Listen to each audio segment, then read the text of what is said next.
आसी अर्नव का उसे पागल बोलने पर उससे अलग होकर घूरते हुए कहने लगी, मैं पागल नहीं हूँ अर्नव, तो मैंने कब कहा आप पागल हो, आप तो झल्ली हो। आसी उसकी हाँ में हाँ मिलाते हुए, हाँ मैं पागल नहीं हूँ, मैं झल्ली।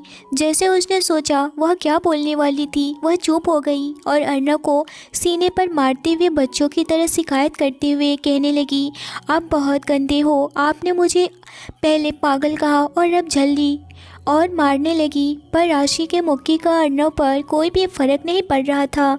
उसने आशी के हाथों को पकड़कर उसे पीठ से लगाते हुए उसे अपने और करीब खींच लिया। अब दोनों के बीच बहुत कम फासला था। दोनों ही एक दूसरे की आंखों में देख रहे थे। दोनों की ही सांसें तेज हो गई थी। आशी का दिल तो इतनी ज़ोर से धड़क रहा था कि लग रहा था अभी ही वह बाहर आ जाएगा। उसके धड़कनों का शोर अर्नव सुन पा रहा था। उसने उसे देखते हुए धीरे से सरगोशी से कहा, सच में आप पागल हो, झल्ली हो, पर मेरी हो। अर्नव के ऐसे बोलने से आशी के गाल शर्म से पूरे लाल हो गए। वह भी उसकी आंखों में देख रही थी और अर्नव भी उसे ही देख रहा था। दोनों ही आंखों से एक दूसरे को पढ़ने की कोशिश कर रहे थे। क्या यह इश्क था या फिर कुछ और? जो भी था पर बेपनाह था। दोनों एक दूसरे की आंखों में डूबे हुए थे। तभी तेज हवा के झोंके से खिड़की बजा। दोनों ही होश में आ गए। आशी ने शर्माकर जल्दी से अपना चेहरा अर्नव के सीने में छिपा लिया और अर्नव भी उसे अपनी बाहों में भर लिया। कुछ देर बाद आशी उससे अलग होकर कहने लगी, अब हमें चलना चाहिए, सुबह मुझे कॉलेज भी जाना है। अर्नव कुछ कहता उससे पहले ही आशी वहाँ से भाग गई। आशी के जाते ही अर्नव के चेहरे पर जो मुस्कान थी वह बढ़ गई। वह डोर बंद करके बेड से टिक लगाकर बेड पर बैठ गया। कुछ देर पहले क्या हुआ सोचने लगा। सोचते हुए उसके चेहरे पर बहुत प्यारी सी मुस्कान आ गई। अर्नव आंखों में आशी के लिए बहुत ज़्यादा ही प्यार और इज्जत भरा हुआ था और कहने लगा, आशी बिल्कुल भी फ़िक्र मत कीजिए, मैं आपको थोड़ी सी भी तकलीफ़ नहीं पहुंचने दूंगा, वह चाहे खुद से भी क्यों ना हो। दूसरी ओर आशी अपने कमरे में बेड पर बैठे हुए अपने और अर्नव के रिश्ते के बारे में सोच रही थी और इतना सोचते हुए वह भी सो गई। अगली सुबह आसमान में सूरज अपनी लालिमा बिखरे हुए शुरुआत की आगाज़ को अपने साथ लेकर उजागर हो गया था। खिड़की से आई हुई धूप किरणों से आशी की नींद खुली। आज उसके चेहरे पर एक अलग सी चमक थी। अपने इश्क को पूरा करते हुए देख करके एक सुकून था। आज उसके ज़िंदगी में बहुत कुछ बदलने वाला था। आशी के ज़िंदगी में, क्योंकि 2 दिनों के बाद ही उसकी इंगेजमेंट होने वाली थी। वह जो रास्ता पर चल रही थी वह रास्ता बेइंतहा मोहब्बत होने वाला था। आशी मुस्कुराते हुए उठ कर के वॉशरूम में चली गई। थोड़ी देर के बाद वह ग्रीन और येलो कलर की बहुत ही खूबसूरत सी अनारकली सूट पहनी हुई थी। आँखों में काजल लगाए हुए पिंक लिप ग्लोज लगा करके अपने आप को मिरर में एक बार चेक करके नीचे चली गई। वह मुस्कुराते हुए सबको गुड मॉर्निंग विश की, सिवाय अर्नव के जो वहाँ पर नहीं था। यह सबके लिए नॉर्मल था। आशी को भी पता था कि अक्सर अर्नव की मीटिंग के चक्कर में जल्दी ऑफिस जाना पड़ता है, इसीलिए वह अपनी चेयर पर बैठ कर के ब्रेकफास्ट करने लगी। आज उसके चेहरे से मुस्कुराहट जा ही नहीं रही थी। वह खाते हुए भी खुश लग रही थी। मधु जो उसके बगल में बैठी थी उसको मुस्कुराते हुए देख करके शरारत से उसके कंधे पर हाथ रखकर कहने लगी, क्या बात है आशी मैडम, आज आप बहुत मुस्कुराई जा रही हैं। आशी उसकी बात सुन करके खांसने लगी थी। अब बेचारी क्या बताए कि उसके भाई के बारे में सोचकर खुश हो रही है।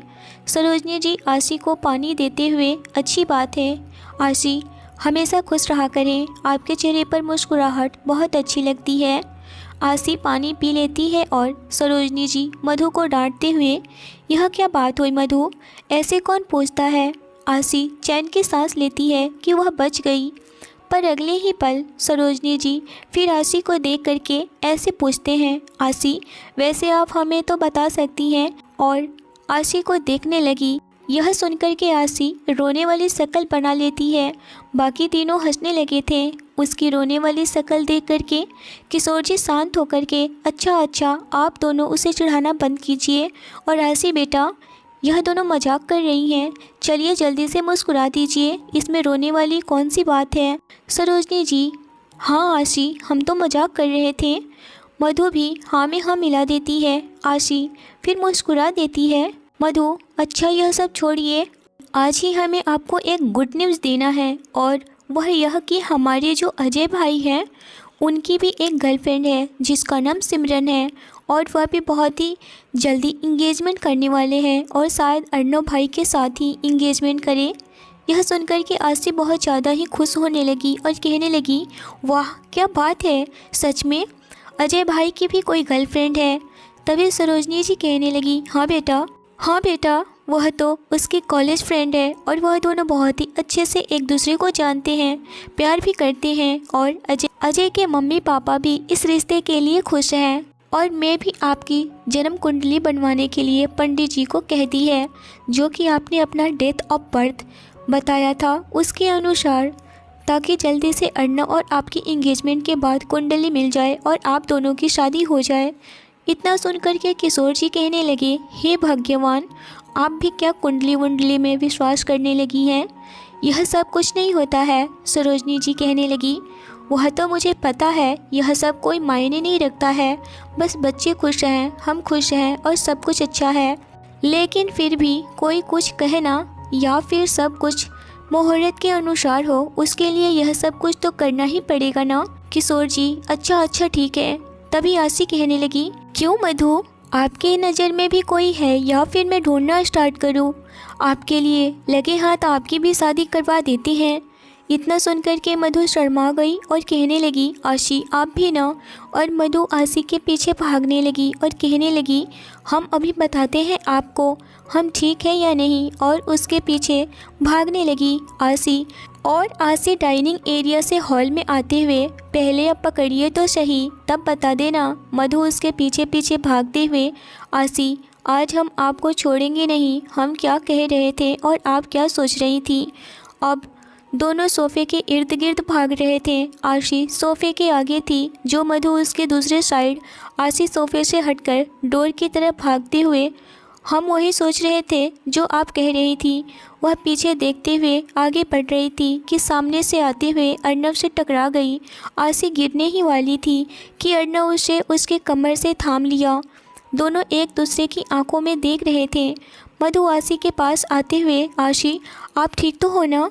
मधु की आवाज़ से दोनों होश में आते हैं। अर्नव आशी को सही से खड़ा करता है और वह कहने लगा, आप ठीक तो हो ना, आपको कहीं चोट वोट तो नहीं आई है ना, आप इस तरह से दौड़ क्यों रही थी, और अगर आपको चोट लग जाती तो मैं क्या करता, बताइए, इस तरह से कौन भागता है। दूर खड़े सरोजनी जी और किशोर जी अर्नव को ही देखे जा रहे थे। कितना फिक्रमंद हो रहा था आशी के लिए। आशी कहने लगी, रिलैक्स, मुझे कुछ नहीं हुआ है, मैं बिल्कुल ठीक हूँ, आपने तो मुझे गिरने से बचा लिया, थैंक यू। इतना सुनना था कि अर्नव उसे गले से लगा लिया और कहने लगा, मेरे रहते हुए आपको कुछ नहीं हो सकता है, मैं आपको लाइफ के किसी भी मोड़ पर गिरने नहीं दूंगा। इतना कहकर उसके माथे को किस कर लिया और वहाँ से अपने रूम में चला गया। आशी अर्नव को जाते हुए देख रही थी। सरोजनी जी की आवाज़ से होश में आई। किशोर जी और सरोजनी जी ने भी आशी को गिरते हुए देख लिया था। वह दोनों आशी के पास आते हुए, आशी ठीक है ना। सरोजनी जी आशी को ऊपर से नीचे घूरकर देखते हुए, ऐसे भागने की क्या ज़रूरत थी आपको, अगर आपको चोट वोट लग जाती तो, पर आप दोनों तो कभी सुनते ही नहीं हैं। आशी कहने लगी, दादी माँ आप यहाँ सोफे पर बैठ जाइए, आप परेशान मत होइए, देखिए हम बिल्कुल ठीक हैं। आशी को ठीक देख करके शांत होती हैं। आशी, सॉरी दादी माँ, हमारी वजह से आप परेशान हो गई। मधु भी सरोजनी जी के पास बैठते हुए, सॉरी दादी माँ, यह सब हमारी वजह से हुआ है, आई एम रियली सॉरी दादी माँ। मधु को गिल्टी फील करते हुए देखकर आशी मधु को गले लगाकर कहने लगी, मधु आपको सॉरी बोलने की ज़रूरत नहीं है, गलती तो मेरी ही थी ना। मधु गले लगे हुए ही, नहीं गलती मेरी थी। दोनों का प्यार देखकर सरोजनी जी की आंखें नम हो गई। किशोर जी के चेहरे पर भी मुस्कुराहट आ गई। किशोर जी और सरोजनी जी को देखकर कहने लगे, देखिए सरोजनी जी, हमारे बच्चे एक दूसरे के बारे में नहीं जानते हैं, फिर भी कितना प्यार करते हैं। आशी को देखकर लगता ही नहीं है कि यह कुछ दिन पहले ही हमारे फैमिली में आई है और हम इन्हें कुछ दिन पहले से जानते तक नहीं थे। सरोजनी जी दोनों को देख कर के कहने लगी, आप सही कह रहे हैं। फिर वह आंखों की नमी छुपाकर मुस्कुराते हुए उनके पास जाकर, किसी को भी सॉरी फील करने की ज़रूरत नहीं है, चलिए अब आप दोनों को कॉलेज भी जाना होगा, चलकर नाश्ता कर लीजिए। फिर सभी ने नाश्ता करते हैं। नाश्ता करने के बाद आशी मधु अपने बैग लेने के लिए ऊपर चली जाती हैं। किशोर जी और सरोजनी जी अपने कमरे में चली गई थी। आशी अपने रूम में आकर बेड से बैग उठाकर कमरे से बाहर निकलती है। तभी अर्णव उसका हाथ पकड़ के अपने रूम में लेकर जाता है। अर्णव आशी का हाथ पकड़ के अपने रूम के अंदर लेकर जाता है और अर्णव अंदर से दरवाज़ा बंद कर दिया। आशी के पास आकर उसे अपने करीब खींचकर कहने लगा, मुझे आपसे कुछ बात करनी है। आशी अर्णव को ही देख रही थी, जिसके चेहरे पर अभी कोई भी एक्सप्रेशन नहीं था। आशी, हाँ बोलिए। अर्णव आशी को हक करते हुए, मुझे 2 दिनों के लिए शहर से बाहर जाना है, मतलब मुझे काम के सिलसिले में चेन्नई जाना है। अर्णव के चेन्नई जाने की बात सुनकर आशी उदास हो गई थी। आशी अलग होकर उदास मन से, जाना ज़रूरी है। अर्णव आशी से अलग होकर के शरारती स्माइल से, अभी से ही बीवी वाला हरकत आशी के गाल सुनकर के लाल हो जाते हैं। वह हकलाते हुए कहने लगी, ऐसी कोई बात नहीं है। अर्णव शांत होकर, जाना ज़रूरी है, बस 2 दिनों की तो बात है और साथ में अजय भी है। आशी कहने लगी, 2 दिनों के बाद तो हमारी इंगेजमेंट है ना, फिर आप कैसे जा सकते हैं, और तैयारी भी तो करनी है ना। मैं आते ही इंगेजमेंट कर लूँगा आपसे। वह आशी के कमर पर हाथ डाल करके अपने और करीब खींचकर उसकी आंखों में देखते हुए, बस मैं आपसे और दूर नहीं रह सकता। और रही बात तैयारियां करने की, तो आपको टेंशन लेने की बिल्कुल भी ज़रूरत नहीं है, वह सब हो जाएगा। आशी अर्णव को हक करके अपनी बढ़ती हुई धड़कनों को कंट्रोल करते हुए, फिर भी वह बहुत खुश थी कि वह दोनों बस 2 दिनों के बाद सबके सामने अपने रिश्ते के बंधन में बंधने वाले हैं। उसने अर्णव को कसकर गले से लगा लिया। थोड़ी देर के बाद दोनों अलग हो गए। आशी ने अर्णव की पैकिंग में मदद की। अर्णव जाने से पहले आशी से कहने लगा, आप कॉलेज में किसी से ज़्यादा बात नहीं करिएगा और मैं आपको फ़ोन करता रहूँगा। अगर मैं काम में बिजी हो जाऊँगा फिर भी आप मुझे कॉल ज़रूर करिएगा। मैं किसी भी सिचुएशन में आपका फ़ोन ज़रूर रिसीव करूँगा। आप बिल्कुल भी टेंशन नहीं लीजिएगा। आपका दिल जब चाहे तब आप मुझे कॉल कर सकती हैं और अपना ख्याल रखिएगा और हमारे परिवार का भी। ओके। आशी यह सुनकर के कहने लगी, आप भी अपना ख्याल रखिएगा, यहाँ के टेंशन बिल्कुल भी मत करिएगा। मैं यहाँ पर सब कुछ संभाल लूँगी और जो भी होगा मैं आपको कॉल कर लूँगी। इतना सुनकर अर्णव आशी के माथे को किस कर लिया और कहने लगा, आप बहुत अच्छी हो। अर्णव सबसे मिलकर एयरपोर्ट के लिए निकल गया। आशी भी मधु के साथ कॉलेज के लिए निकल गई। कॉलेज पहुंचकर दोनों क्लासरूम में चले गए। थोड़ी देर के बाद प्रोफेसर भी आ गए और पढ़ाने लगे। आशी का ध्यान सर के लेक्चर पर नहीं लग रहा था, बार बार उसे अर्णव का ख्याल आ रहा था। वह सोचे जा रही थी, अर्णव कहकर गए हैं कि फ़ोन करते रहेंगे, पर मैं फ़ोन कैसे करूँगी, मेरे पास तो फ़ोन ही नहीं है ना। मैं भी बुद्धू हूँ, मुझे भी समझ में नहीं आया, और वह भी भुलक्कड़ नंबर 1। मधु आशी को देखकर उसे कोहनी से मारते हुए धीरे से बोली, क्या हुआ आशी, भाई की यादों में खोई हुई हैं? आशी भाई की यादों में खोई हुई हैं? अभी तो आप पढ़ाई पर थोड़ा सा ध्यान दे दीजिए। मधु को देखकर ना में सर हिला देती है। मधु क्लास में सर होने के कारण उसकी बात मानकर दोबारा से लेक्चर सुनने लगती है। आशी भी अब अपने ख्यालों को झटक करके लेक्चर सुनने लगती है। ऐसे ही दोनों अपने सारे क्लास ख़त्म करके कॉलेज से घर के लिए निकल गई। रास्ते में मधु कार चलाते हुए कहने लगी, हमें आपको कुछ बताना है, और जब भाई यह कॉन्ट्रैक्ट साइन करके आ जाएंगे तो हमें भी ऑफिस ज्वाइन करना है और आपकी इंगेजमेंट हो जाएगी तो आप और मैं मिलकर के ऑफिस के काम संभालेंगे। और तब तक से हमारी कॉलेज का यह ईयर भी कंप्लीट हो जाएगा। दादी माँ और दादाजी का टेंशन भी कम हो जाएगा। हम भी ऑफिस जाया करेंगे। अर्नव भाई कॉन्ट्रैक्ट के लिए यहाँ से दूसरे शहर जाते हैं। इस दौरान हम अपने ऑफिस को संभाल लिया करेंगे। ऑफिस जाया करेंगे, मन भी लग जाएगा और हमें कुछ सीखने को भी मिल जाएगा। यह सुनकर के आशी बहुत ज़्यादा ही खुश हो गई थी कि अब अर्नव के साथ दिन रात रहने का मौका भी मिल जाएगा और उसे अर्नव से दूर रहना भी पसंद नहीं था। अर्नव तो यहाँ से चला गया था, फिर भी आशी बहुत ज़्यादा ही इस बात से खुश थी। वहीं दूसरी ओर अर्नव चेन्नई पहुंचकर होटल में चेक इन करके अपने रूम में जाता है। रूम में आकर के फ्रेश होने चला जाता है। 2 घंटे के बाद उसकी मीटिंग थी। अभी मीटिंग में टाइम था तो वह बेड पर लेटे हुए कुछ सोच रहा था। थोड़ी देर बाद मुस्कुराते हुए और वक्त आ गया है कुछ नया प्रेजेंट करने का। इधर अभी आशी और मधु आकर लंच कर ही रहे थे कि अचानक से दरवाजे की बेल बजी। एक सर्वेंट ने जाकर दरवाज़ा खोला तो उसके हाथों में एक गिफ्ट था और वह लाकर सर्वेंट कहने लगी, आशी मैडम, यह आपके लिए है। किसी ने यह भेजा है। उस पर कुछ भी लिखा हुआ नहीं था। सब लोग देख कर के हैरान थे। मधु तो कहने लगी, वाह आशी, यह क्या है? ज़रूर भाई ने ही दिया होगा। सरोजनी जी भी कहने लगी, आशी इसे खोलकर देखिए, तब पता चलेगा। आशी ने हाँ में सर हिलाई और उसे खोलने लगी। जब आशी उस गिफ्ट को खोलती है तो उसमें एक फ़ोन था और वह मोबाइल फ़ोन बहुत ज़्यादा ही एक्सपेंसिव था।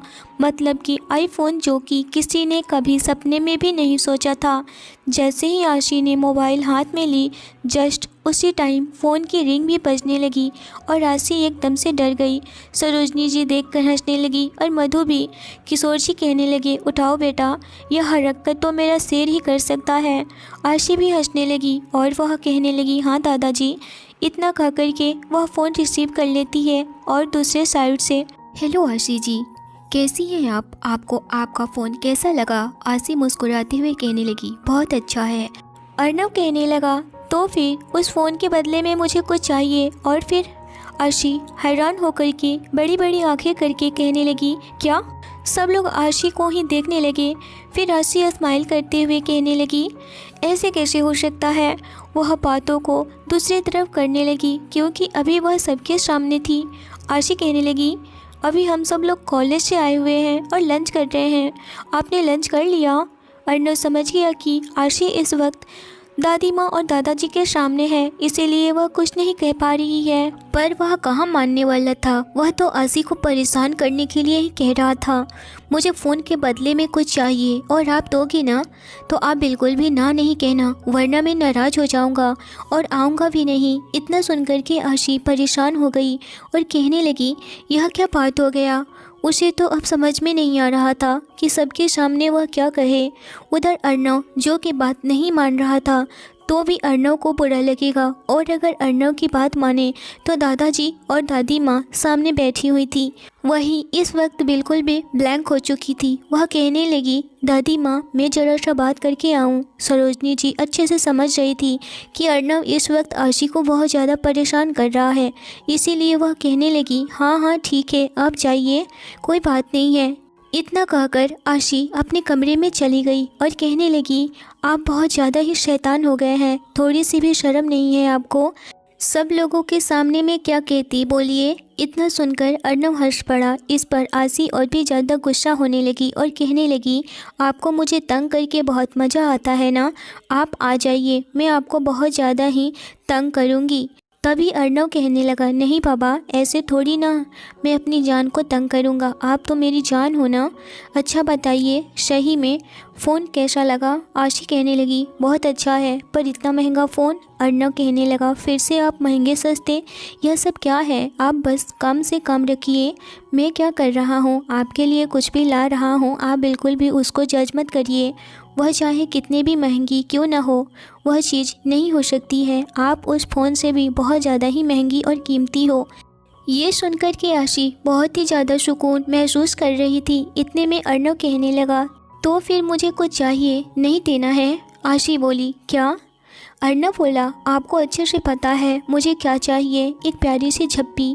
आशी, पर झप्पी मैं कैसे दूँ? आप मेरे पास थोड़ी हैं, आप तो इतनी दूर हैं, और वह भी 2 दिनों के लिए। अर्नव अभी कुछ बोलता कि इतने में अर्नव का पीए बबलू आ गया और कहने लगा, सर मीटिंग का टाइम हो गया है। इतना सुनकर अर्नव कहने लगा, अच्छा ठीक है, तुम फाइल्स रेडी करो, मैं आ रहा हूँ। और वह इस वक्त बिना गुस्से से कहा, बबलू वाह, आज सर तो अलग ही मूड में लग रहे हैं। लग रहा है कि मैडम का असर हो रहा है इन पर। चलो अच्छी बात है, अब इतना गुस्सा नहीं करेंगे, और मैडम तो हमारे लिए बहुत ही अच्छा साबित हो गई। इधर अर्नव कहने लगा, आप मुझे झप्पी दे रही हैं या फिर? तभी आशी बोली, झप्पी झप्पी छोड़िए, जल्दी से मीटिंग ख़त्म करिए, और मेरे पास झप्पी लेनी है ना तो आप मेरे पास आ जाइए, तब तो मैं झप्पी दूंगी ना। इतना सुनकर अर्नव हंसने लगा और कहने लगा, आप बहुत तेज हो गई हो। अच्छा ठीक है, आप अपना ख्याल रखिएगा, बस मैं जल्दी से मीटिंग ख़त्म करता हूँ और फिर से झप्पी लेने के लिए आता हूँ। तब तक अजय भी आ गया और कहने लगा, क्या भाई, क्यों मेरी बहन को तंग कर रहे हो? तभी अजय की आवाज़ सुनकर के आशी कहने लगी, अजय भाई, आपने इतनी बड़ी बात मुझसे छुपाई, मुझे बिल्कुल भी उम्मीद नहीं थी आपसे। अजय कहने लगा, कौन सी बात आशी, मैं क्या छुपाया? आशी कहने लगी, आपने बहुत बड़ी बात छुपाई है मुझसे, याद करिए, मैं आपसे बहुत नाराज़ हूँ। अर्नव कहने लगा, कौन सी बात आशी, यह तो बात मुझे भी नहीं पता है। इतने में ही फिर से बबलू आ गया और कहने लगा, सर वो लोग वेट कर रहे हैं, टाइम हो चुका है मीटिंग का। अर्नव कहने लगा, आशी मैं फ़ोन रखता हूँ और मीटिंग में जाने का टाइम हो गया है, क्योंकि मुझे तो खुद लेट वाले लोग पसंद नहीं हैं। मैं टाइम का बहुत ज़्यादा ही सही यूज करता हूँ, और आज मैं लेट हो जाऊँगा तो फिर क्या आप दूसरों को डांटते हैं, टाइम पर कोई ना आए तो इस पर मैं आपको डांट दूँगी। अर्नव कहने लगा, अच्छा बाबा ठीक है, डांट लेना, जो करना चाहे कर लेना, पर अभी तो जाने दो मेरी जान। अब मैं जाऊँ, इजाज़त है मुझे जाने की? इतना सुनकर आशी हंसने लगी और कहने लगी, हाँ हाँ आप जाइए, और all the best for meeting. इतना सुनकर अर्नव आगे बढ़े, प्यार से कहने लगा, ओहो मेरी जान, आज आप होती मेरे साथ तो कितना अच्छा होता। सोचा तो था कि आपको भी साथ लेकर चले आऊँ, पर आप कहेंगी कि मैं कोई हक नहीं रखता, ना ही इंगेजमेंट हुई है ना ही शादी, फिर मैं साथ क्यों रख रहा हूँ। इसी वजह से मैं आपको साथ लेकर नहीं आया, पर डोंट वरी, वह जल्द आप मेरे साथ ही होंगी। और इतना कह करके आशी को बाय बोलता है, और ख्याल रखना अपना, मैं बहुत जल्द आऊँगा। अजय भी आशी को बाय बोलता है और कहता है, मैं आपसे बाद में बात करता हूँ। जैसे ही मीटिंग ख़त्म होती है और वह दोनों फ़ोन रख देते हैं, इधर आशी भी नीचे आ जाती है और फ़ोन हाथ में लिए हुए थी। सब लोग उसी का वेट कर रहे थे। सरोजनी जी कहने लगी, आशी बेटा, अर्नव से बात हो गई? आशी कहने लगी, हाँ दादी माँ। मधु, क्या कह रहे थे भाई? बस अभी मीटिंग स्टार्ट होने वाली है उनकी थोड़ी देर में, और वह चले गए मीटिंग में, और उनके साथ अजय भाई भी हैं। इतना कह करके वह अपना फ़ोन वहीं डाइनिंग टेबल पर रख देती है। मधु उस फ़ोन को लेकर के देखने लगती है और कहने लगी, वाह कितना अच्छा फ़ोन है, बहुत अच्छा गिफ्ट दिया है भाई ने आपको। आशी कहने लगी, आपको चाहिए तो आप रख सकती हैं, और मुझे आप अपना वाला फ़ोन दे सकती हैं। मधु, नहीं आशी, ऐसी कोई बात नहीं है, मैं तो जब चाहूँ तब फ़ोन ख़रीद लूँ, पर मुझे मेरा वाला फ़ोन लकी है, वह भी अर्नव भाई ने ही मुझे गिफ्ट किया था। यह सुनकर के सरोजनी जी कहने लगी, बेटा यह फ़ोन अर्नव ने आपको खास करके दिया है, तो आप इसे किसी को भी नहीं दे सकती हैं, आप अपने पास रखिए, वरना अर्नव को बुरा लग जाएगा। किशोर जी, हाँ बेटा, और अर्नव बहुत ही सोच समझकर पहली बार किसी लड़की को उसने गिफ्ट किया है, और वह आपकी खुशी के लिए कुछ भी कर सकता है, तो उसकी खुशी को कम नहीं होने दीजिए। आप इसका ख्याल रखिएगा, क्योंकि मेरा बच्चा बहुत ही प्यार का मारा है, और वह प्यार आपसे मिल रहा है, तो वह खुशी और प्यार आप उसे देते रहिए। इतना सुनकर आशी मुस्कुराती है और अपना सर हाँ में हिला दी। मधु भी कहने लगी, हाँ आशी, आप यह फ़ोन अपने पास रखिए, मैं तो जब चाहूँ तब भाई मुझे लाकर दे देंगे, या फिर मैं खुद भी खरीद सकती हूँ, भाई ने आपको स्पेशली दिया है। इतना कह करके सभी लोगों ने लंच करने लगे। दोनों अपने अपने कमरे में चली जाती हैं। आशी अपने कमरे में आकर के कॉलेज का काम करने लगी थी। मधु के साथ कॉलेज का काम ख़त्म करके आशी नीचे आती है और थोड़ी देर सरोजनी जी और किशोर जी के साथ टाइम स्पेंड करके और फिर डिनर करके अपने रूम में आ जाती है। आज उसका कोई भी काम में मन नहीं लग रहा था। वह अपने रूम में आकर के बेड पर लेटते हुए अर्नव के बारे में सोचने लगी थी। जिसका उसे पता ही नहीं चलता है कि आशी की पहली मुलाकात याद करते हुए कभी सोचा नहीं था कि मुझे आपसे प्यार हो जाएगा। उस दिन आप पर इतना गुस्सा आया कि मैं बता नहीं सकती। मुझे आप एक बहुत ही अच्छे इंसान लगे, फिर धीरे धीरे और भी अच्छे होने लगे। आपका हमारे करीब आना, हम पर अपना हक जताना, हमें पता नहीं चला कब हमें आपको यह हक दे दिया। उसे वह दिन याद आता है जब आशी मधु के दोस्त को गले से लगाया था तो उस पर गुस्सा हो गया था, और फिर वह कैसे रिएक्ट करती है। यह याद आते ही उसकी आंखों में आंसू आ जाते हैं कि कैसे अर्नव ने उसके लिए इतना फिक्रमंद हुआ था। वह कहने लगा, आप किसी और लड़के के करीब नहीं जाएंगी। इस बात से आशी ज़्यादा ही खुश थी कि अर्नव अपनी आशी को कभी भी किसी और के करीब देख भी नहीं सकता है। फिर वह अपने सर पर चपट लगाते हुए कहने लगी, हम भी पागल हो गए हैं, पता नहीं क्या क्या सोचे जा रहे हैं। अब हम उनसे प्यार करते हैं और वह भी हमसे प्यार करते हैं। यह बोलकर के मुस्कुराने लगी और सोने की कोशिश करने लगी, पर उसे नींद नहीं आ रही थी। वह सिर्फ करवट ही बदल रही थी।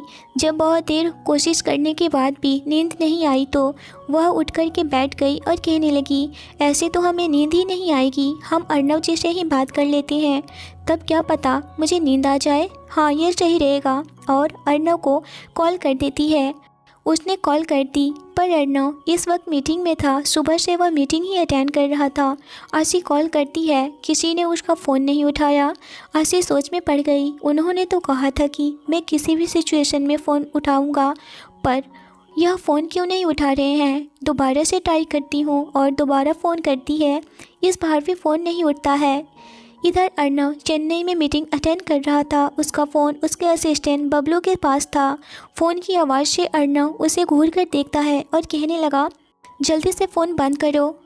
बबलू कुछ बोलता कि अर्नव की गुस्से भरी आवाज़, क्यों यह फ़ोन बज रहा है। बबलू कहने लगा, सर कोई स्वीट हार्ट है। इतना सुनना था कि अर्नव फ़ौरन से उसके हाथ से फ़ोन ले लिया और जल्दी से फ़ोन रिसीव कर लिया, और वह वहाँ पर मीटिंग में बैठे हुए सबको एक्सक्यूज कहते हुए मीटिंग रूम से बाहर चला गया।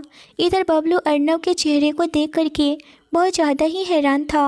वह सोच में पड़ गया, आज से पहले कभी भी सर ने तो इस तरह से फ़ोन रिसीव नहीं किया। उन्हें तो फ़ोन बजने से भी टेंशन थी, वह चाहे फ़ोन उनके घर वालों का ही क्यों ना हो।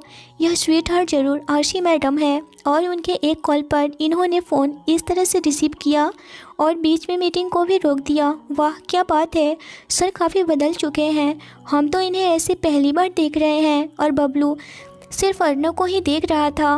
वही अर्नव बाहर जा कर के आशी को कहने लगा, क्या हुआ बच्चा, आप अभी तक सोए नहीं। आशी कहने लगी, मुझे नींद नहीं आ रही थी, मैंने सोने की बहुत कोशिश की पर पता नहीं क्यों। इतना सुनकर के अर्नव कहने लगा, ओहो मेरी जान को नींद नहीं आ रही है, कोई बात नहीं है, कल मैं आपके पास रहूँगा। आज किसी भी तरह से आप सोने की कोशिश कर लीजिए, थोड़ी सी बुक पढ़ लीजिए, शायद आपको नींद आ जाए। इतना सुनकर आशी कहने लगी, जी नहीं, मुझे इस वक्त आपसे बात करनी है और मैं बात करते ही सोना चाहती हूँ। अर्नव कहने लगा, हमारी जान, मैं इस वक्त मीटिंग में हूँ और मैं आधी मीटिंग छोड़कर आपसे बात कर रहा हूँ, पर आप कहें तो मैं मीटिंग पोस्टपोन कर दूँ और आपसे बात करने की कोशिश करूँ। उधर अजय भी अर्नव के पास आ गया और कहने लगा, चल ना अर्नव, वह लोग फ्रस्ट्रेट हो रहे हैं। यह बात सुनकर के आशी थोड़ी शर्मिंदगी फील करने लगी और अर्नव से बोली, अर्नव जी सॉरी, मैंने आपको डिस्टर्ब की, आप बहुत ज़्यादा ही अर्जेंट मीटिंग में हैं, सो प्लीज़ आपको कंटिन्यू करना चाहिए मीटिंग।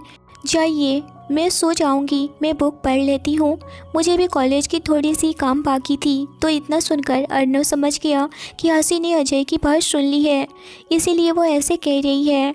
पर अर्नव के लिए भी तो यह मीटिंग बहुत ही इम्पोर्टेंट थी। वह फ़ौरन से कहने लगा, सॉरी बच्चा, मैं आकर के आपको बहुत सारा वक्त दूंगा और इसके बाद मैं कोई भी कॉन्ट्रैक्ट नहीं करने वाला हूँ, मैं आपके पास बहुत सारा टाइम स्पेंड करने वाला हूँ। और इतना कहकर वह आशी को कहता है, सो जाइए, और फ़ोन रख देता है। आशी भी खुश हो जाती है यह सुनकर कि अर्नव इंगेजमेंट के बाद उसके साथ में टाइम स्पेंड करेंगे। इधर अर्नव अजय के कहने पर फिर से मीटिंग हॉल में चला जाता है। अर्नव की मीटिंग 11 बजे ख़त्म होती है। उसका पीए बबलू भी अपने कमरे में चला जाता है। उधर अजय और अर्नव एक ही कमरे में रुकते हैं तो वह अपने कमरे में सीधे चला जाता है। मीटिंग इसी होटल के कैफेटेरिया में हो रही थी जहां अर्नव रुका था। अर्नव रूम में आकर के शावर लेता है, फिर खाना ऑर्डर करके कल वाली मीटिंग की फाइल्स सोफे पर बैठकर पढ़ने लगता है। उधर अजय भी अर्नव को इतना वर्कहोलिक देखकर कहने लगा, यार तुमको तो देखकर कभी लगता ही नहीं है कि तुम आशी के लिए इतना सीरियस हो। लग तो नहीं रहा है कि तुम आशी से प्यार करती होगी। यह सुनकर के अर्नव कहने लगा, क्या यार तुम भी अब शुरू हो गए, और वैसे भी तुम्हें ऐसा क्यों लग रहा है अजय, क्योंकि तुम इस वक्त इतना काम में डूब चुके हो कि यह भी खबर नहीं ले रहे हो कि आशी सोई है या फिर नहीं। इतना सुनकर के अर्नव अपना माथा पीट लिया और कहने लगा, उफ मैं तो भूल ही गया यार मेरी जान सोई है या फिर नहीं। और इतना कह कर के वह आशी को कॉल कर दिया।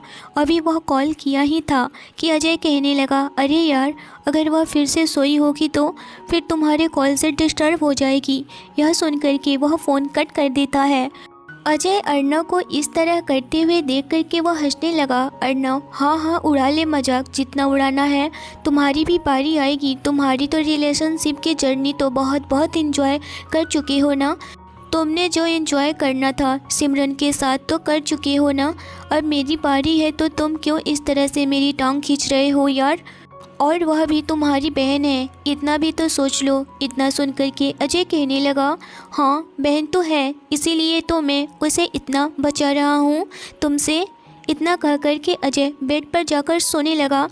तभी अर्नव भी उसके पास आकर कहने लगा, जाओ अपने सिमरन के साथ सोने, यहाँ पर मत सो। इतना सुनकर के अजय कहने लगा, तुम बहुत बदमाश हो गए हो सच में। अर्नव, ओके बाबा अब नहीं बोलूँगा। और वह दोनों चुपचाप से सो जाती हैं। अगली सुबह मुंबई में आज आशी का मूड अच्छा नहीं था, क्योंकि कल रात से सो नहीं पाई थी और वह सिर्फ अर्नव की वजह से, और वह गुस्सा भी हो रही थी। कहने लगी, आपको कितना काम करना पड़ता है, मुझे कुछ भी समझ में नहीं आता है। अब से मैं आपके साथ ही जहाँ भी आप जाएंगे मैं भी जाऊँगी। मुंह बना करके वह वॉशरूम में चली जाती है। फिर तैयार होकर के नाश्ता करके मधु के साथ कॉलेज के लिए निकल जाती है। दूसरी ओर अर्नव उठकर तैयार होकर मीटिंग के लिए निकल जाता है। मीटिंग क्लाइंट के ऑफिस में ही होने वाली थी। आज उसे बैक टू बैक करके मीटिंग अटेंड करना था। सारा दिन मीटिंग करने में ही ख़त्म हो जाता है। आशी भी रोज़ की तरह कॉलेज से आकर के असाइनमेंट पूरा करती है। फिर शाम को सबके साथ टाइम स्पेंड करके डिनर करके सोने चली जाती है। उसे अर्नव की याद तो आ रही थी, पर वह गुस्से में उसके बारे में ही सोचते हुए आज फिर से सो जाती है। रात को 7 बजे अर्नव और अजय फ्री होते हैं। वह अपने असिस्टेंट बबलू से फ़्लाइट की टिकट पहले से ही कटवा लिया था। वह दोनों होटल जाकर के चेकआउट करके एयरपोर्ट के लिए निकल जाते हैं। अभी अर्नव एयरपोर्ट पर जा ही रहा था कि उसे फ़ोन आता है, और वह फ़ोन किसका था अब तो अर्नव ही जाने। पर उसे जो भी कही गई बातें थी वह सुनकर के अर्नव पूरा हैरान था। उसकी आंखें एकदम से बड़ी हो गई थी। उसके चेहरे पर एकदम से गुस्से बाहर तक दिखाई दे रहा था। वह फ़ौरन से फ़ोन कट कर देता है और वह परेशान होने लगा था। यह देख कर के अजय कहने लगा, क्या हुआ अर्नव, तुम इतने परेशान क्यों हो। अर्नव कहने लगा, भाई बात ही ऐसी है क्योंकि आशी के अंकल और आंटी पता नहीं कौन से भाड़े के टट्टू उसे खोजते हुए मुंबई तक पहुंच गए हैं। मुझे कुछ भी समझ में नहीं आ रहा है कि मैं क्या करूं। अजय उसे रिलैक्स करते हुए कह रहा था, तुम थोड़ा शांत हो जाओ, टेंशन लेने की कोई भी ज़रूरत नहीं है। जो वो लोग इस शहर में आ गए हैं और आशी को ढूंढ रहे हैं तो जाहिर सी बात है कि आगे भी हमें सब कुछ पता चलता ही रहेगा। इसमें घबराने वाली कोई बात नहीं है और हमारी आशी तक पहुंचने का तो सवाल ही पैदा नहीं होता है। अर्नव बहुत घबरा इसीलिए रहा था कि आशी पर मेरा हक नहीं है। मैं उन्हें अपनी जल्द से जल्द पत्नी बनाना चाहता हूँ ताकि वह मुझे कभी भी छोड़कर न जाए और कोई भी इस तरह से हक ना हो। और अगर कहीं आशी अपने अंकल आंटी को देखकर सब कुछ भूलकर उन्हें माफ़ ना कर दे और उनके बहकावे में कहीं उनके साथ चली न जाए, यह डर अर्नव को बहुत ज़्यादा ही सताए जा रहा था। इसी डर की वजह से वह जल्द से जल्द आशी से शादी करना चाहता था ताकि आशी उसके करीब से कहीं न जाए। अजय, तुम इतना टेंशन क्यों ले रहे हो? सब कुछ तो तुम्हारे हक में है। और रही बात आसी की, तो वह तुमसे बहुत प्यार करती है, तो तुम्हें छोड़कर जाने का तो सवाल ही नहीं होता है। और जहाँ से वह लड़की भाग कर आई है, फिर से वह वहीं जाएगी, ऐसा तो हो ही नहीं सकता। तुम गलत सोच रहे हो।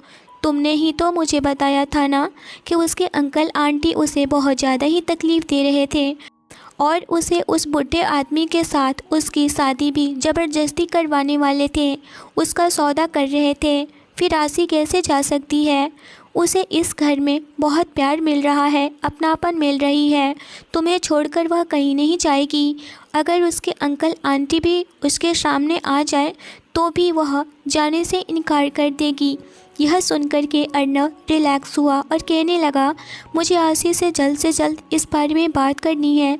अर्नव इस वक्त उन लोगों से नहीं डर रहा था, बस आसी को खोने से डर रहा था। पर अजय के समझाने से वह समझ गया, और आसी को पाने के लिए वह किसी भी हद तक जा सकता था। अजय अच्छे से जानता था बस आसी उसे छोड़कर ना जाए, वरना वह तो पूरी दुनिया को ही जलाकर राख कर देगा। और अगर आसी उसके साथ रही तो आसी के करीब किसी को भी आने भी नहीं देगा।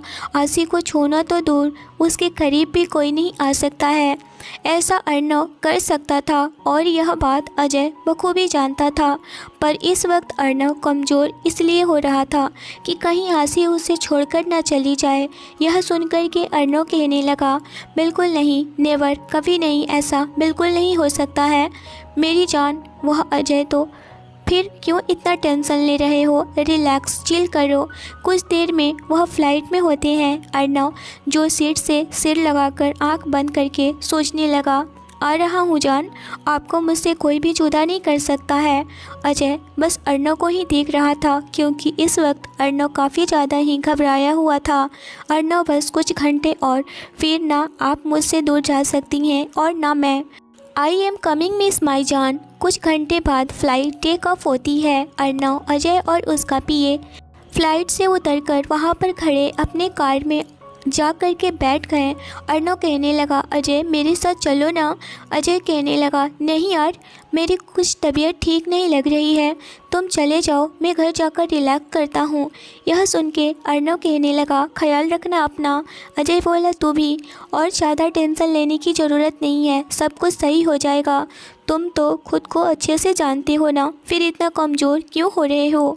थोड़ा सोच कर काम लो, सब कुछ सही हो जाएगा। अर्नव हाँ में सर हिला दिया और कार में बैठकर घर की तरफ चल दिया। सुबह मुंबई के सड़कों पर अर्नव की कार हवा में बातें कर रही थी। अभी सुबह के 5 बज रहे थे। अजय अपने कार में बैठकर अपने घर के लिए निकल गया था। इधर अर्नव कार में बैठकर अपने लैपटॉप पर काम करने लगा। बबलू ड्राइवर के साथ आगे बैठा हुआ था। बबलू अर्नव को काम करते देखकर अपने मन में, बबलू यह इंसान है या फिर मशीन, जब देखो काम काम काम, थकता नहीं है क्या? तभी अर्नव उसे बिना देखे, क्यों, मुझे घूरना हो गया हो तो मिस्टर बजाज से बात करके मीटिंग फिक्स कर लेना, अगर नहीं कर सकते हो तो बता देना। अर्नव की आवाज़ सुनकर के बबलू हड़बड़ा सा गया था और कहने लगा, जी सर, और आगे की ओर देखने लगा। बबलू डर कर मन में, भगवान ने कितनी आंखें दी हैं इनको, जब देखो धमकी देते रहते हैं। आरसी मैम सही कहती हैं, इन्हें खड़ूस। और ऐसे ही कुछ देर उसे कोसने के बाद चुप हो गया। अब इसे क्या पता यह खड़ूस आरसी मैम के दिल में बस गया है। अर्नव की कार सरोजनी मैंसन के सामने रुकती है। गार्ड ने अर्नव की कार देखकर गेट खोल देता है। कार मेन गेट के सामने रुकती है। अभी घर में सब लोग सो रहे थे। हाई सिक्योरिटी के कारण हवेली का गेट पासवर्ड से खुलता था। अर्नव अपना लैपटॉप बंद करके कार से निकलता है और बबलू भी उसके पीछे पीछे आ जाता है। अर्नव के पासवर्ड डालते ही गेट खुलता है। अर्नव अंदर जाने से पहले अपनी कोल्ड आवाज़ में, अब तुम जा सकते हो। बबलू उसकी बात सुनकर 9:11 हो गया। अर्नव सीधा अपने रूम के अंदर चला गया। रूम के अंदर जाकर वॉशरूम में शावर लेने चला गया। कुछ देर बाद अर्नव शावर लेकर आ गया। अब वह फ्रेश फील कर रहा था। टाइम देखा तो 6 बज रहा था। वह जाकर बेड पर लेट गया और नींद की आगोश में चला गया। सुबह के 8 बजे अर्नव की आँख खुली। वह बहुत कम ही सोता था। काम में उसे अपने आप को इतना डुबो दिया था कि उसके पास सोने का भी टाइम नहीं होता था। वह उठकर जिम में चला गया, जो कि वह घर में ही टेरेस के साइड बना हुआ था। आशी के रूम में आशी की नींद सूरज की रोशनी से खुली, जो कि खिड़की से उसके चेहरे पर पड़ रही थी। वह अलसाई सी मन में उठकर बेड पर बैठ गई। उसका चेहरा उदास लग रहा था, पर अगले ही पल टेबल पर कैलेंडर स्टैंड को देखकर चेहरा खिल उठा। आशी, आज 2 दिन हो गए हैं। फाइनली आशी वैसे तो अर्नव से नाराज़ थी। ना तो अर्नव ने उसे मीटिंग के बाद फ़ोन किया और ना ही मैसेज। जब उसने खुद की भी तो अर्नव ने मीटिंग अटेंड कर रहा था। वह अर्नव से बात नहीं कर पाई थी, पर अपने दिल के हाथों मजबूर वह उसे चाहकर भी इग्नोर नहीं कर पा रही थी। उसके लिए यह 2 दिन तो 2 जन्म के बराबर था। उसे हर समय अर्नव का ही ख्याल आ रहा था।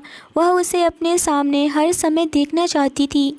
मेरी आंखें हर पल तुझे ढूंढती रहती है, तेरा ख्याल मुझे हर पल रहता है। कैसे बताऊँ तुझे, देखना मेरे लिए कितना ज़रूरी होता है। अक्सर ऐसा होता है कि हम जिसे प्यार करते हैं हमेशा उसे ही याद करते हैं, उसे चाहकर भी नाराज़गियाँ बोल नहीं पाते हैं। ऐसा ही आशी के साथ हो रहा था। वह अर्नव से नाराज़ तो थी, पर उसे देखने की चाहत भी थी। आशी खुश होकर के वॉशरूम में चली जाती है। आज वह अर्नव आ जाएंगे, इस बात से अनजान कि अर्नव आ चुका है। आशी मिरर में देखकर, मैं आपसे बहुत नाराज़ हूँ, मैं आपसे बात भी नहीं करूँगी, लेकिन अगर आप भी बात नहीं करेंगे तो मैं क्या करूँगी, और उदास हो जाती है। लेकिन अगर आप मनाओगे तो मैं मान जाऊँगी, इससे आप गुस्सा भी नहीं होंगे ना, इतना तो मेरा हक है ना। ऐसे ही बात करते करते आशी तैयार हो जाती है, इस बात से अनजान कि उसने अर्नव को तो हक दे दिया था। एक बार अपने आप को फिर से मिरर में देखी। आज उसने पिंक कलर की फ्रॉक सूट पहनी हुई थी, जो कि घुटनों से नीचे तक था। बाल खुले हुए थे, जो उसके कमर तक आ रहे थे। आँखों में काजल और होठ पर रेड लिपस्टिक लगाकर उसने मिरर में देखा और अपना बैग लेकर रूम से बाहर आ रही होती है कि उसने 2 कदम ही बढ़ाए थे कि पीछे से किसी ने उसे कमर से पकड़ करके अपनी ओर खींच लिया। उसकी पीठ सीधे जाकर के उसके सीने से जा लगी। ऐसे अचानक हुए हमले से आशी घबरा गई, पर अगले ही पल उस छुअन के एहसास से वह शांत हो गई। उसका दिल इतनी तेज धक धक कर रहा था जैसे कि अभी बाहर ही आ जाएगा। उसने अपनी धड़कनों के शोर को शांत किया और बिना पीछे मुड़े ही कहने लगी, आप कब आए? तेरी छुअन मुझे तेरे होने का एहसास देता है। तेरे होने से मेरी धड़कनों का शोर बढ़ जाता है। यह कोई और नहीं, अर्नव ही था, जो अभी रेडी होकर अपने रूम से बाहर आया था। जब उसने आशी को देखा खिड़कियों से तो वह अपने आप को रोक नहीं पाया। दिल तो उसका भी आशी के लिए तड़प रहा था। वह तो आते के साथ ही आशी से मिलना चाहता था, पर वह जानता था कि आशी सो रही होगी, इसीलिए उसे डिस्टर्ब करना सही नहीं समझा। और सुबह आशी को उठते ही वह अपनी बाहों में भर लिया। वह भी तो तड़प रहा था, वह मानने के लिए तैयार नहीं था। इन 2 दिनों में याद तो आशी को वह भी बहुत ज़्यादा ही किया, चाहे वह कम या फिर ज़्यादा, क्योंकि उसे काम तो होता था बहुत ज़्यादा। आशी का सवाल सुनकर के अर्नव उसे बाहों में भरते हुए कहने लगा, बस थोड़ी देर चुप रहिए ना, और आंख बंद करके आशी को गले लगाए रखा। आशी भी उसकी बात से भी बात मानकर आंख बंद करके अर्नव के गले लगी रही। एक अलग ही कशिश थी अर्नव की आवाज़ में, जो आशी को शांत कर गई। वह अपनी सारी नाराज़गी भूलकर इस पल को जीने लगी।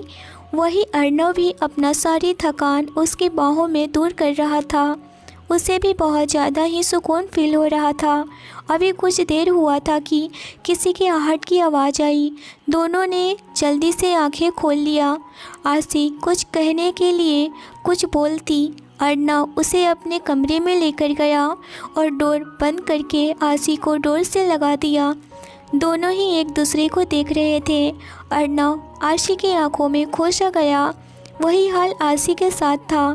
उन्हें पता नहीं चला कब दोनों के चेहरे इतने करीब आ गए कि बस उनके होठ मिलने वाले थे। अर्नव अब अपना कंट्रोल खोकर आरसी के होठों पर अपना होठ रख दिया। इस एहसास से दोनों की आंखें बंद हो गई। अर्नव बहुत सॉफ्टली किस कर रहा था, वहीं आरसी भी उसे किस करके अपने फीलिंग्स को एक्सप्रेस कर रही थी। अर्नव आरसी को सॉफ्टली किस कर रहा था, वहीं आरसी भी उसे रिस्पॉन्स कर रही थी। अर्नव ने एक हाथ उसकी कमर पर रखा हुआ था और दूसरा हाथ आरसी के सिर के पीछे। 10 मिनट की किस के बाद दोनों अलग होते हैं। आरसी लंबी लंबी सांसें ले रही थी। आरसी का कमर अभी भी अर्नव के हाथों में गिरफ्त था। आरसी के गाल शर्म की वजह से लाल हो गया था। अब उसकी अर्नव को देखने की हिम्मत नहीं हो रही थी। वह बस ज़मीन को घूरे जा रही थी। अर्नव उसे ऐसे शर्माते देखकर उसके कान के पास जा कर के शरारत से, क्या हुआ आपको? चेहरा इतना लाल क्यों हो रखा है? आपकी तबीयत तो ठीक है ना? आपकी तबीयत ख़राब तो नहीं है ना? वह बहुत ज़्यादा ही टेंशन में हो गया था। अर्नव के ऐसा कहने से उसके गाल और लाल हो गए। आरसी अभी अर्नव से दूर भाग जाना चाहती थी, जिससे कि वह उसे ऐसे शर्माते हुए ना देख सके। इसीलिए उसकी पकड़ से आज़ाद होने की कोशिश करने लगी। जब वह अर्नव के पकड़ से आज़ाद नहीं हो पाती है तो आरसी नीचे देखते हुए, प्लीज़ छोड़िए ना मुझे, कॉलेज के लिए लेट हो रहा है। वह जल्दी से जल्दी अर्नव से दूर जाना चाहती थी और अर्नव से छूटने की कोशिश करते देख कर के गुस्सा हो जाता है। उसे लग रहा था कि आरसी उससे भागना चाहती है। वह तो आरसी की पुरानी आदत है। वह बार बार इस बात को समझाता था कि उससे दूर न जाए। अर्नव आरसी के बाजू को ज़ोर से पकड़कर अपने और करीब करते हुए, मुझसे दूर जाने की कभी कोशिश भी मत करिएगा, वरना मैं क्या कर बैठूंगा मुझे खुद भी नहीं पता है। आप पर सिर्फ मेरा हक है, सिर्फ मेरा। सुना आपने? मेरा हक है। आरसी अर्नव की प्यार भरी धमकी सुनकर डर गई। अर्नव इस बात से अनजान कि उसकी आंखों में गुस्सा के साथ साथ आरसी के खोने का डर भी था। पहले तो आरसी डर गई थी, पर उसकी आंखों में अपने लिए इतना प्यार देख कर के वह अर्नव को गले लगा लेती है। अर्नव भी उसे गले लगा लेता है। अर्नव का मन आरसी के दूर जाने से सोचकर ही बेचैन हो उठा था, क्योंकि उस फ़ोन से अर्नव काफ़ी ज़्यादा ही डिस्टर्ब हो गया था। इसीलिए आरसी को खुद से दूर जाना देखकर गुस्सा हो गया था और आरसी के गले लगाने से थोड़ा कम हो जाता है। आरसी अर्नव से अलग होकर उसका चेहरा अपने हाथों में भरकर, आरसी मैं आपको छोड़कर कहीं नहीं जाऊंगी, चाहे आप चाहें तब भी नहीं, और अर्नव के होठ को छूकर अलग हो जाती है। अर्नव बस आरसी को एकटक देख रहा था। आज एक अलग ही एहसास वह पहली बार महसूस कर रहा था, जिसे वह समझ नहीं पा रहा था। अर्नव को अपनी ओर एकटक देखते देखकर आरसी उसके हाथ को हिलाते हुए कहने लगी, क्या हुआ है? ऐसे क्या देख रहे हैं? कुछ हुआ है क्या? पर अर्नव कुछ नहीं बोलता है। आरसी प्यार से, सॉरी, मुझे कॉलेज के लिए लेट हो रहा है, तो मैं जाऊँ प्लीज़? आरसी ने इतने प्यार और आस से कहा कि अर्नव हाँ में अपना गर्दन हिला दिया। आरसी खुश होकर के दोबारा उसके गले लगाकर जाने वाली होती है कि आरसी के हाथ को पकड़ लेता है और कहने लगा, मुझे आपसे एक ज़रूरी बात करनी है। इतना कह कर के वह आरसी को अपने बेड पर बैठा दिया और कहने लगा, मैं जो भी कहूँगा आप ध्यान से सुनिएगा। मैं चेन्नई से एयरपोर्ट के लिए निकल रहा था तो मुझे एक कॉल आई, जो कि उसमें मेरा ही आदमी था और वह कह रहा था कि कोई आपकी तस्वीर दिखा करके आपको ढूंढ रहा है। मतलब आप समझ रही हैं ना? और उसमें एक औरत और एक आदमी थे। यह सुनकर के आरसी बहुत ज़्यादा डर गई और अर्नव का हाथ पकड़ ली। आरसी कहने लगी, प्लीज़ अर्नव जी, मैं उन लोगों के साथ कभी नहीं जाऊंगी। वह लोग फिर से मुझे उस आदमी के साथ भेज देंगे और ज़बरदस्ती शादी करवाएंगे। मुझे नहीं जाना है, मुझे आपसे दूर बिल्कुल भी नहीं जाना है। मुझे आपके साथ ही रहना है। अगर मैं आपसे दूर हुई तो मैं मर जाऊंगी। प्लीज़ उन्हें रोक लीजिए ना, मेरे को उनके पास मत भेजिएगा। और इतना कह कर के अर्नव को अपनी बाहों में भरकर उसके सीने से लग गई। यह देख कर के अर्नव पूरा हैरान था। उसे तो डर था कि आसी कहीं उन लोगों के साथ चली न जाए। यह सुनकर कि आसी बहुत ज़्यादा ही डर गई थी। यह देख कर के अर्नव अब उसे पूरी तरह से यकीन हो गया था कि अब आसी कहीं नहीं जाने वाली है और अब जो करना था अब आगे कर सकता था। अपने तरीके से वह भी आसी को अपने सीने से लगा लिया और दोनों खुद में ही खो से गए थे। तो उन्हें उनके हाल पर इस वक्त छोड़ देते हैं। कहानी और भी ज़्यादा इंटरेस्टिंग होगी तो इस कहानी में बने रहिए। आगे की स्टोरी नेक्स्ट एपिसोड में आएगा। कहानी अच्छी लगी हो तो लाइक और सब्सक्राइब ज़रूर करिए। कहानी कैसी लगी मुझे ज़रूर बताइए और शेयर करना ना भूलिए। Thanks for watching.